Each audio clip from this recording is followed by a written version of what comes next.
Ça me fait plaisir de te retrouver. Ça me fait plaisir de te retrouver cette deuxième capsule de l'année.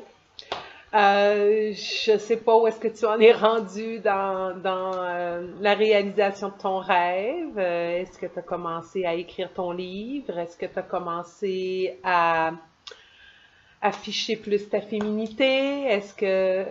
Je suis curieuse. En fait, c'est que ça me fait vraiment plaisir de savoir où est-ce que tu en es dans ton processus de création.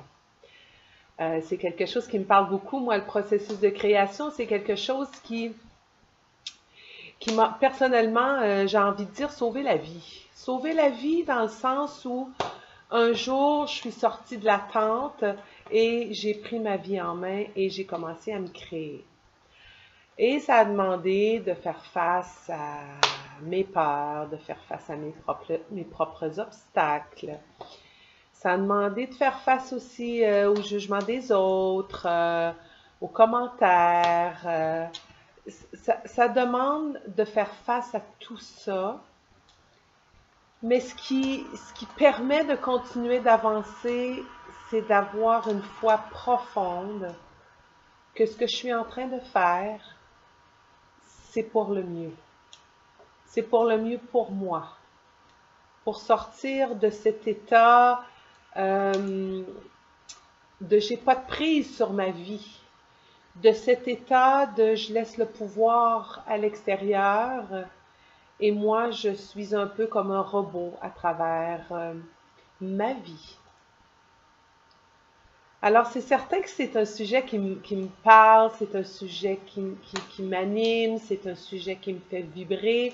Et pas seulement parce que je suis là à vous dire oh, fais ci, fais ça. Non, loin de moi ce désir. Mais tout ça pour vous partager ce qui moi, a été propulsant pour moi. Moi, c'est mon chemin, c'est là où je me suis réalisée, mais je suis convaincue que c'est le bon chemin. Sortir de l'attente. Sortir de l'attente que mon conjoint change. Sortir de l'attente que mes enfants changent. Sortir de l'attente que mon patron change. Sortir de l'attente, de cet état qui n'est pas un état d'amour de soi. Quand on est dans l'attente, on est dans le non-amour de soi. Parce qu'on ne donne pas d'importance à qui on est, on ne donne pas d'importance à ce qui est important pour soi. On ne donne pas d'importance à nos besoins. Et les besoins, c'est vraiment quelque chose que j'ai appris et c'est vraiment quelque chose qui est difficile à mettre de l'avant dans sa vie. Et quand je parle des besoins, là, des besoins, il y en a plusieurs. Bien sûr, il y a tous les besoins essentiels, le besoin d'être aimé, le besoin d'être libre, le besoin d'être reconnu, le besoin de sécurité. C'est des besoins, bon, les besoins de se nourrir, évidemment, le besoin d'intimité, il y a tous ces besoins-là qui sont vraiment là, la base pour l'humain.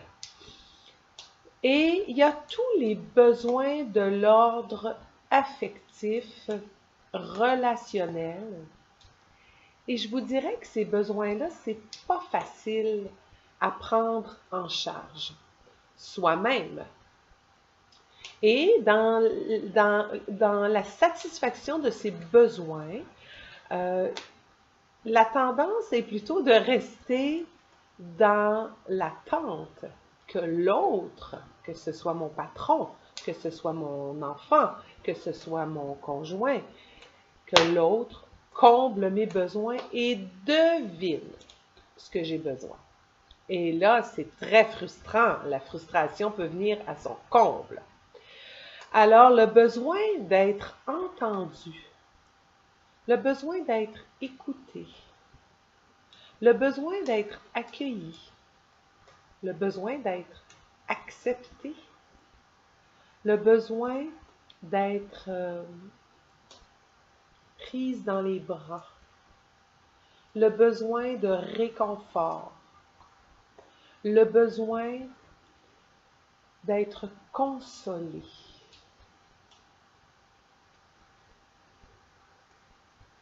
Puis quand je te parle de ça, c'est le besoin d'être consolé, moi, qui vient me chatouiller à l'intérieur. C'est celui-là qui, pour le moment, est sensible. Et je vais te donner un exemple très simple. Un jour, je suis arrivée chez moi en plein cœur d'après-midi parce que je venais de recevoir une mauvaise nouvelle au travail. Une amie chère à mon cœur était décédée. Et c'était subi. Et je ne pouvais plus continuer à travailler. La seule place où je voulais être, c'était chez moi.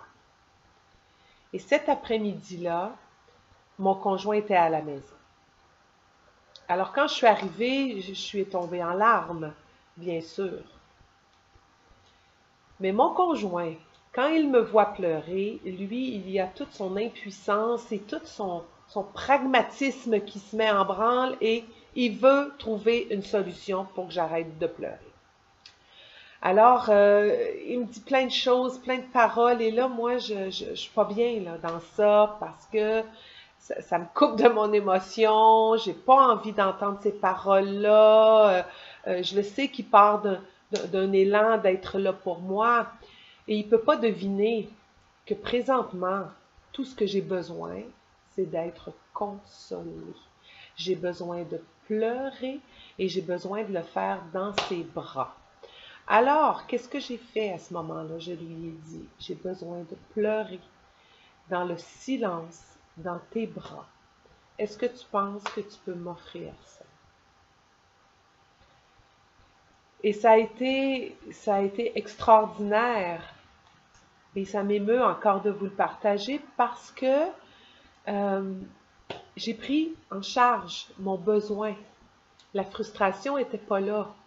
J'étais satisfaite dans mon besoin d'être consolée, dans ses bras, dans le silence.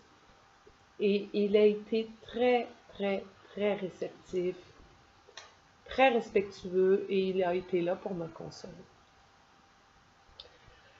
Alors, c'est ça, prendre en charge son besoin en relation avec l'autre. C'est pas facile, ne serait-ce de reconnaître qu'on a des besoins en relation avec l'autre. S'il y a des jugements aussi, si je demande d'être consolée, si je demande d'être supportée, d'être aimée, même si je suis intense, ça demande, pour certaines personnes, ça peut être de quémander. Pour certaines personnes, ça peut être j'ai pas besoin des autres. Certaines personnes sont complètement coupées et d'autres, comme je le disais tantôt, vont rester dans l'attente. Mais beaucoup, beaucoup d'humains restent dans l'attente. Heureusement. Heureusement que la tendance est que comme moi, heureusement que moi, j'ai découvert que ça existait des besoins, que je pouvais avoir des besoins affectifs, des besoins relationnels, et que je peux m'en occuper. Ça, c'est la clé. Oui, j'ai des besoins, mais si je reste dans l'attente, je suis malheureuse, je suis frustrée. Si je m'occupe de mon besoin, de mes besoins affectifs, besoins. Et il y a les besoins de l'être aussi que je vais rajouter en terminant. Les besoins de l'être qui sont les besoins de paix intérieure, besoin de joie dans la vie, besoin de donner, besoin de recevoir. Et il y en a une gamme comme ça, là, assez longue. Mais dans les besoins dans les besoins de l'être, si le besoin de silence est très important et que je ne m'octroie pas un moment tranquille dans la maison où je ferme la porte de ma chambre et où je dis aux gens qui sont dans la maison, j'ai besoin d'être tranquille pendant 15 minutes. Je vous demande, j'ai besoin d'être respectée. J'ai besoin d'aller prendre une marche toute seule pour me retrouver, même si les enfants sont encore là, que le conjoint est présent, mais qu'on se met toute une pression, là, je vais y aller quand, et on arrive au bout de la journée essoufflé, fatigué, frustré, parce que j'ai pas pris mon besoin de paix, mon besoin de silence, mon besoin de me recueillir en charge. J'ai découvert, moi, que je pouvais me lever une demi-heure plus tôt le matin pour retrouver mon moment de recueillement. Mes moments où je suis en communion avec moi-même, que je suis en communion avec... Alors, c'est là où est-ce que je t'invite à regarder, premièrement, est-ce que j'ai des besoins? Quels sont mes besoins? Et quand on dit « je me sens pas respecté », on est en train d'accuser l'autre de ne pas nous respecter. Et quand on dit à l'autre « j'ai besoin d'être respecté », je ne te permets pas de me parler comme ça, on reprend le pouvoir et on s'occupe de son besoin d'être respecté.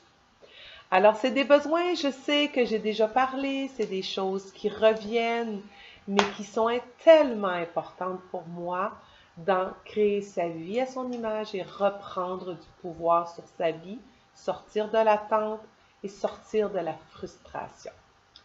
Alors, je t'embrasse et je te souhaite ne serait-ce que de trouver un seul besoin, puis de voir qu'est-ce que tu veux faire avec ton besoin, comment tu peux t'en occuper. Alors, bonne découverte. À bientôt. Je t'embrasse.